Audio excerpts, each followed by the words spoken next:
You want to go to bed at night chewing on something substantial. I and others are trying to do that for you. Yes. Hi. Well, I want to thank you for your ability to think long. Wait. Go ahead. Start again. Go ahead. I want to thank you for your ability to pursue those long thoughts. What you said about the war scroll, it sounded like where you place it in history is that it's something that has already occurred, and that it was the fight of the Essenes or those people against the Romans, and that they fought their wars. The short description you gave sounds like something a little more modern age, and I just want to know whether this is like you place it historically, or that's just... Well, I'll tell you, it's a good question. You're going to have to read the documents yourself and decide for yourself. That's what getting your teeth into it means. I tell you, you read that war scroll, I find it a thrilling document. I'd love to stand up here and read it all to you myself, but you know, I don't have time to do that, and I didn't bring my annotated copy that I can pick out the good stuff for you. And it reads colorfully when you can pick out the good stuff, but it reads almost like a Cromwellian battle march.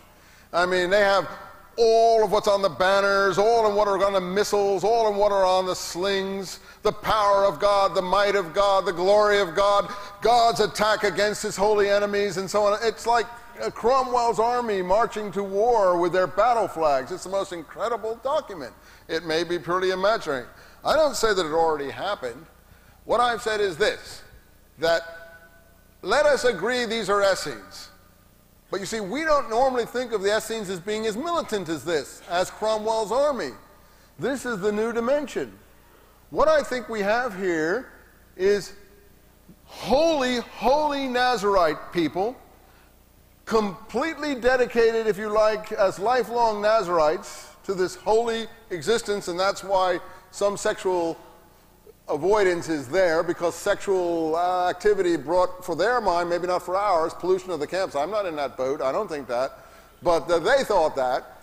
So, you know, that's why, for instance, the war scroll says, no young man, person, cripple, or half-wit, or someone with a running fount, someone who was spewing sperm on the ground or something could join the camps, because that made the camp impure to have to go bathe again.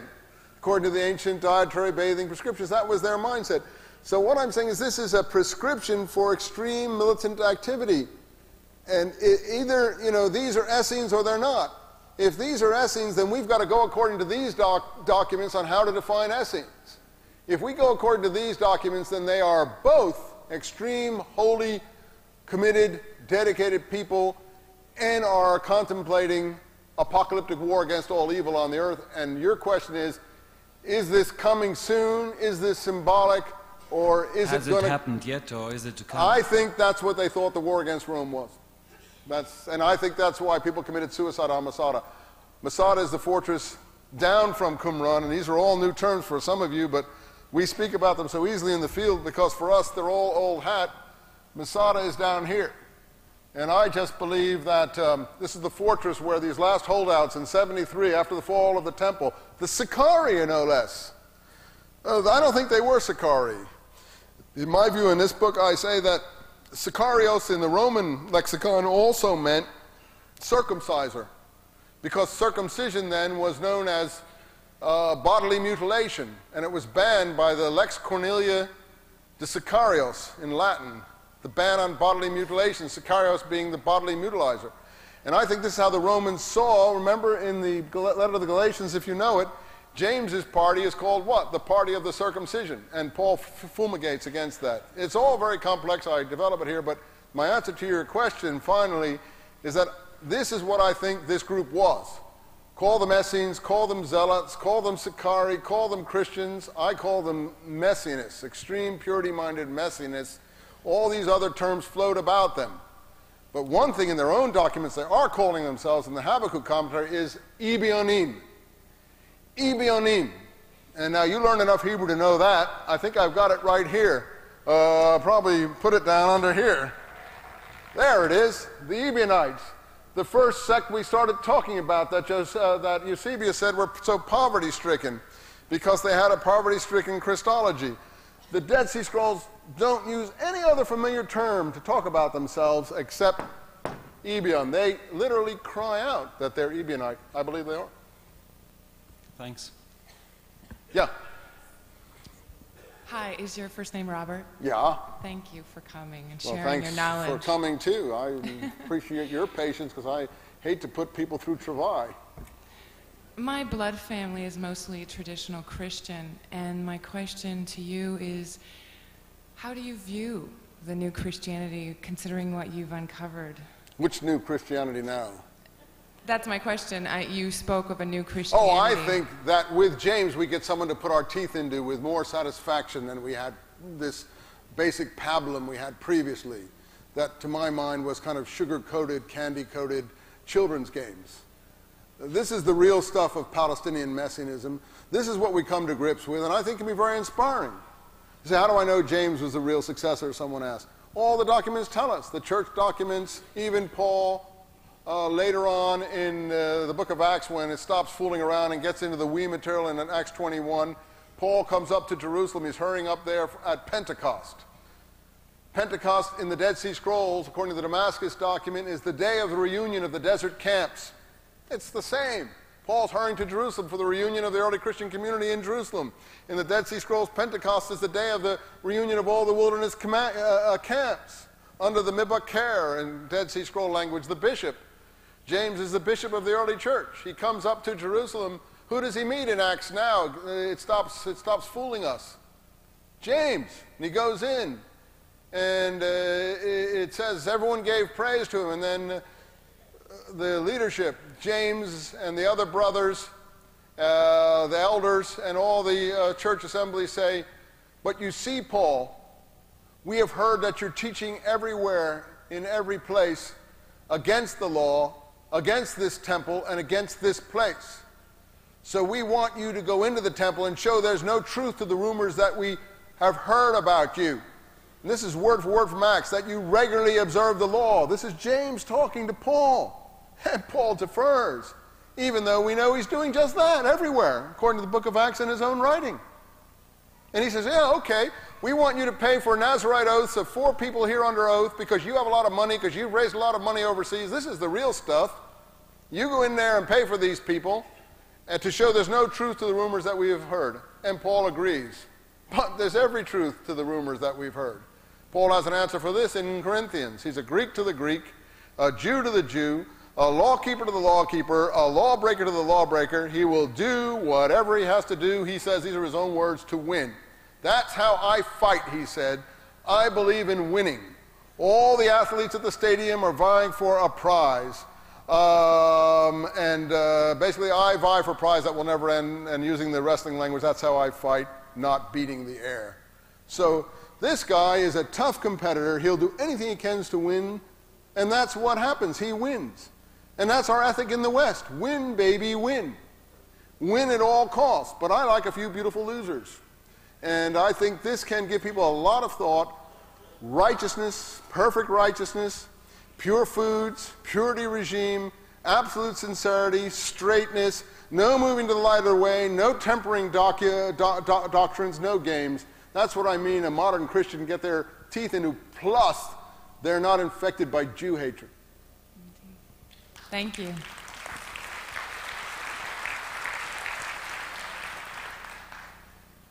Thank you. I really enjoyed your talk. I just wanted to ask if you had a little more explanation of James's role as the leader of the community. Wow, boy, that's a long one. I wrote a whole book about that. Yeah, I know. I'll just read you some chapters, and I'll try to pick up 1 or 2 points from it. In the early part of the book, we have some of the following chapters. James's succession and the election to fill Judas Iscariot's office. The election of James in early church tradition. James's Rechabitism and Nazaritism. James's vegetarianism, abstention from blood, consuming no wine. James's bathing and clothing habits, etc., etc., etc. There's an awful lot of information, totally unculled, totally unpresented to anybody. But all I can tell you is the Pseudo-Clementines portray him as this totally righteous person who everyone was petrified of. They all were shaking with fear when he would walk in because he was so, not ferocious, but so overpowering. And that's why I say we can get a real good picture of James as leader and as the bishop of the early community, the bishop of Jerusalem, and the bishop of bishops of all the communities. In the 40s and 50s, there really were no other communities but Jerusalem. The others were just seed bedding in other places. The bishop of Jerusalem was the bishop of bishops. James, the leader of Christianity everywhere. And Paul acknowledges that. When James comes, when the messengers of James comes down, he says in Galatians, everyone stopped eating with Gentiles. Now, I know we want to eat with Gentiles, but the pure foods people wouldn't because they were polluted by idols, it was considered, and fornication, and lots of other things. And then Paul at that point calls Peter a hypocrite. He says, Peter, I know you used to not do this all the time, but when those from James came down, you stopped keeping table fellowships and you followed them in this hypocrisy. And then Paul says, I'm going to go to the Gentiles, and you're not having any more part of any of this. So it's quite clear that Peter defers to James even in Paul's letters, and the representatives of James command everything.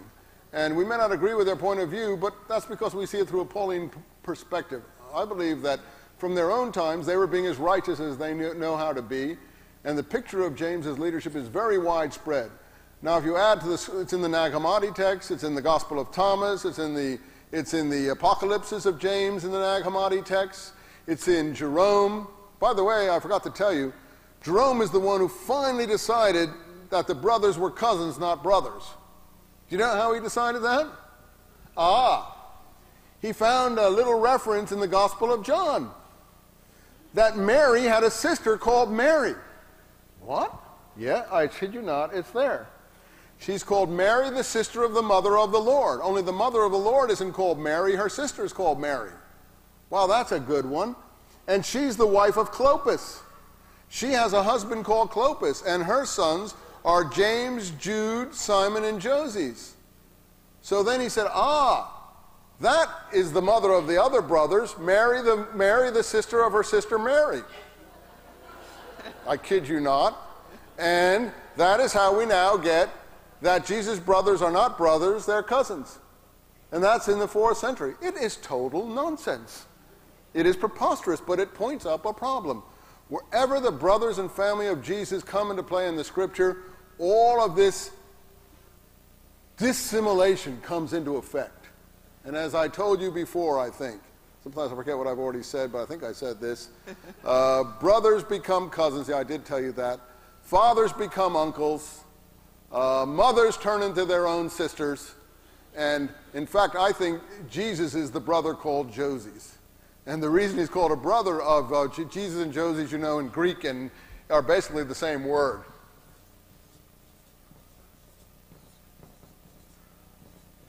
It's basically the same, you see. And we don't know anything about we know all about Simon, we know all about Judas, we know all about James, we don't know anything about Joses. So basically I think Jesus turned into his own brother as this disinformation went on and all these people were marginalized and distanced from the Son of God. And the reason was that in the 2nd century, the doctrine of the supernatural Christ gained momentum, and Jesus became the only begotten Son of God. I can show you how this worked, for instance, when the dove comes down in the John the Baptist episode. But it's too complicated to tell you. I can only tell you that it was changed from the psalm, "This is my son, at this moment have I begotten him," how it appears in the apocryphal Gospels, to "This is my only begotten son, in him I am well pleased," which is not in the Psalms. And with that little shift, we get an actual Son of God from an adoptionist Son of God. And the Son of God is in the Dead Sea Scrolls, but what is it there and everywhere else? It is becoming perfectly righteous. As you become perfectly righteous, you become like unto a Son of God, and baptism is the last stage because you purifies your body. But I mean, this is very complicated, and it's a great question. I just probably don't have the mentality, the fatigue, or the wherewithal to answer it at the moment, but I urge you to read further in this stuff and see what you come up with. Thank you very much. Thank you. Anyone else? There's one or two more, and then we'll let you guys go to sleep, and me too. Yeah. Thank you for your studies. They're very enlightening, but they cause other questions. I hope so. And maybe some not directly or obviously directly related to all of the deceptions that you're talking about. Why is it that the Middle East is the axle of misery that we all rotate around? That's an historical question. You know, we're all the creatures of history. And, you know, this is where our literature evolved from. Unfortunately, maybe it would be better if we had Eskimo culture, or the Bantu people of Africa, or the Aboriginals of Australia. It would be probably healthier. In fact, Native American culture is probably healthier than a lot of things we've heard about. But we are creatures of our civilization to a certain extent. And this literature started in around the 10th century BC and reached a crescendo in the time of the Scrolls and the New Testament. And unfortunately or fortunately, this is what we're heirs to. Now, if this has got some problems, and all I want to do, I'm not advocating, I just want to sort it out. I may, in fact, prefer Native American religion, dolphins, fishing, any kind of food or whatever, or enlightenment from looking at the sun on the surf. I may rather have that.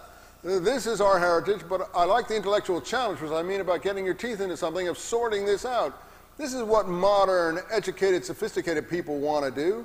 This is how you can go to bed at night and find something interesting to chew your brain on, to try to get your teeth into that. Doesn't mean you have to believe every drop of it. It's not necessarily for spiritual sustenance, but there may be some, and I told you what I think is there. To my mind, the most spiritually sustaining point in this whole thing, aside from your primal Adam thing that I read at the beginning, which is important for many of you, for me, what's most important is the absolute righteousness. That there is no compromise, there's no bending, there is absolute and pure righteousness. Insofar as these texts recommend that, I'll go down the line for them. Thank you. Thank you. Hi, it's an honor to address you. I've followed your works. And oh, really? Great. I'm pleased with that. Glad you even knew they existed. That's kind of you. Yeah, actually, I followed a long time. But my question would be, I really enjoy studying the origins of religions and such. And one of the reasons I do is to get a greater spiritual understanding in terms of our school. And one of the concepts that we deal with here a lot is the concept of being Christ. And that's one of the reasons I like to study your works. I'm very interested in terms of how you see, I mean, it's kind of the million-dollar question now with all the books about the historical Jesus. But, but historical darkness. Yeah, exactly. But I'm more interested in terms of your perspective, the transition of the concept of Messiah to Christ, and how the ideal of Christ, which is so, you know, the church has obviously propagated an ideal that's inspired many to even to go away from the church with that ideal.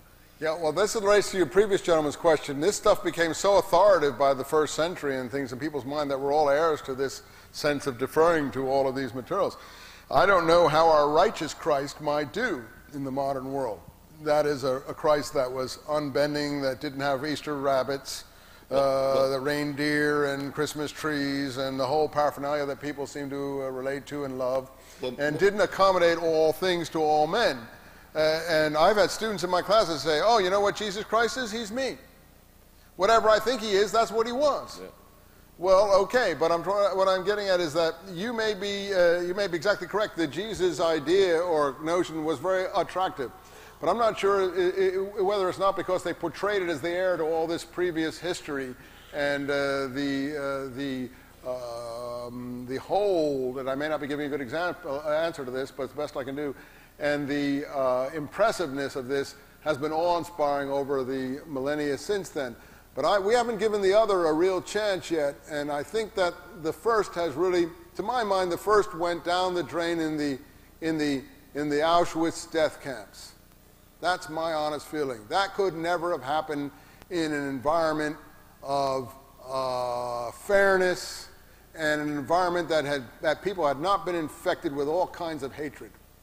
And I think there was a direct pipeline from that into what happened. I don't want to go into it. You all know what it is I'm talking about. Some people ask me, what was it like? I visited those places. And honestly, it was like going into a temple of death. That's what it was like. To my mind, that is where Western civilization fell to pieces. Because those are all people that we're heirs to. Now, we can come out of that. We don't need that on our conscience, and we shouldn't have that on our conscience. And I don't want that Peter in Scripture on my conscience, because I know that wasn't the historical Peter. And I know the Jesus of Scripture is not the historical Jesus. And I know a lot of other things, too, about those portrayals. So I think we can give these other things a chance. And we can also work our way out of this collapse of Western civilization. You know, our age is not going to be remembered for much except what I just told you. No one 100, 200, 500 years is going to be able to believe what we did in our time. From the First World War into the Second World War, no one is going to be able to believe it if we're all here to live that long. It's going to be looked upon like horror show. And some of those TV things that we see these people strutting around and behaving the way they're behaving, where are the voices that were to prevent this? So we have a lot of problems, and I think we can start to get out of them by first sorting out the history and getting it correct. So what you're asking, what about the beauty of these concepts? What about the things that do mean something? And you're referring to some of the historical points of the Jesus Seminar, for instance, in Northern California. Well, actually, let me interrupt you. I'm more interested in what you see the early Jewish transformation of the concept of Messiah from the more ancient non-Messiah views to Messiah at the time they believed in it to the Greek Christos. Yeah. There's a great transition there. You can do a better job on it than me, but I just want to say one comment. I'll try to answer your thing then finally. That is on this Jesus Seminar thing. As I've tried to tell you over and over again, you can't take votes about these things. This is not like, how many believe this, how many believe that, okay, majority votes. All you can do is like the money changer simile. You got to use your intellectual brain and penetrate the veil of secrecy and other things that have been cloaked, that this has been cloaked in. And we have the wherewithal with the scrolls, thank God, to do this somewhat. So this thing you're talking about, the development of the messianic idea, it's a dangerous idea, no doubt. It produced a lot of negativity, and I'm not terribly impressed by it. You know, it worries me a whole lot, and I agree with you there. I don't know how it moved from messianism to Christos, but the primal Adam idea, which I have said in my books is the basis of the Christos, what was being called Christos in Greek, was in my mind in Syriac and elsewhere primal Adam. Now I can find this primal Adam idea in the Dead Sea Scrolls. Now the primal Adam idea is this person who goes into bodies, puts on the cloak of these bodies in age to age, and moves from person to person, taking on and off the cloak of the body. That is how I began all these things with, and that directly relates to things you people are doing and hearing and experiencing. So I think that is basically a religiously, morally harmless and in fact perhaps helpful idea. I don't think that that has got all this negativity associated that we get in the, to my mind, falsification of Scripture in interest of Roman power. Sure. That is a totally different ballgame. But we have to sort all these things out in order to get the ball rolling on the right track in the Western civilization sphere, fortunately or unfortunately, of which we are a part. As I said, we only live 30 or 40 mature years. And we have an obligation to try to sort those things out intellectually so the next generation is not burdened by what we failed to sort out. So that's what we have to do. And I don't know if the Messianic idea will help us in this. He never did come, and he still isn't coming, and we might wait another 100,000 years for the return of the Messiah. I'm not sure that's going to help us, but the primal Adam ideology, the putting on the cloak of the body, that idea you might find very sustaining, and I think many of you do. So with that, I thank you very much for having me. Thank you.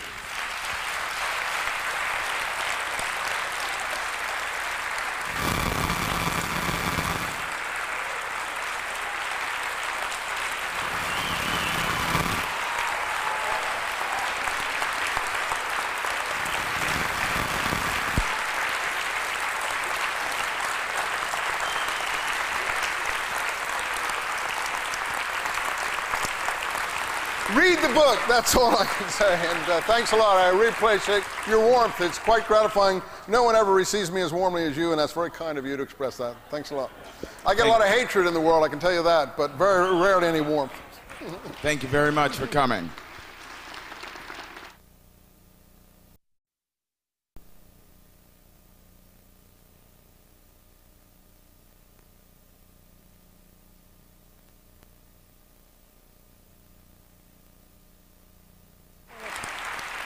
Thanks a lot. Appreciate it. Thanks. You want to say a word? Go ahead, please. Okay. Thanks.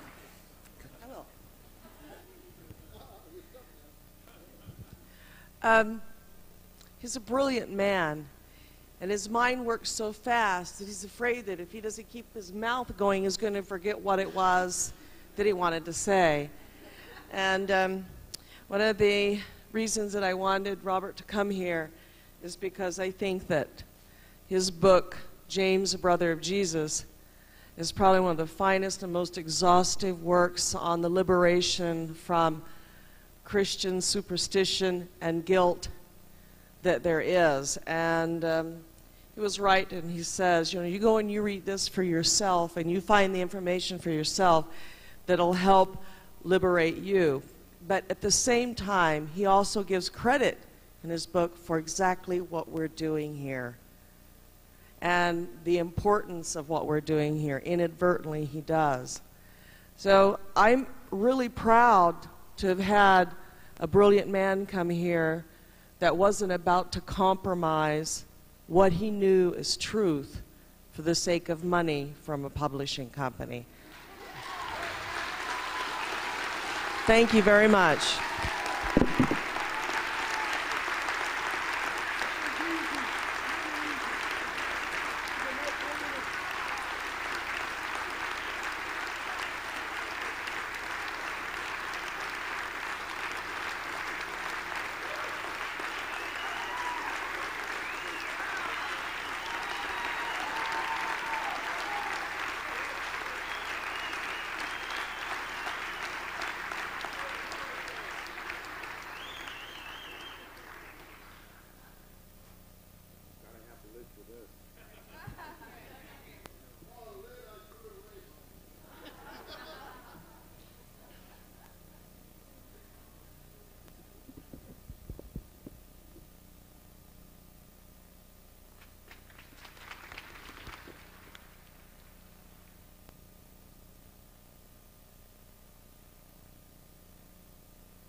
Okay, if I may have your attention for a few minutes.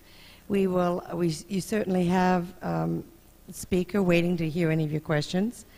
We will have the back gate open for a half an hour as soon as we get our red guard back there. Your schedule for tomorrow morning, well, we will have, tonight we're going to turn the lights off in 1 hour and 15 minutes, which puts it at midnight. Okay?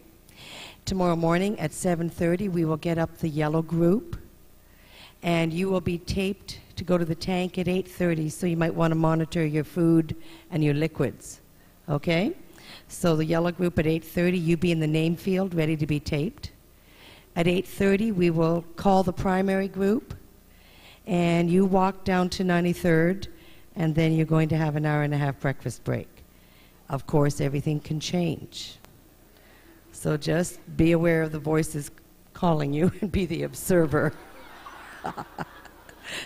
So let me check and see if I can open the gates and see where our red guard is.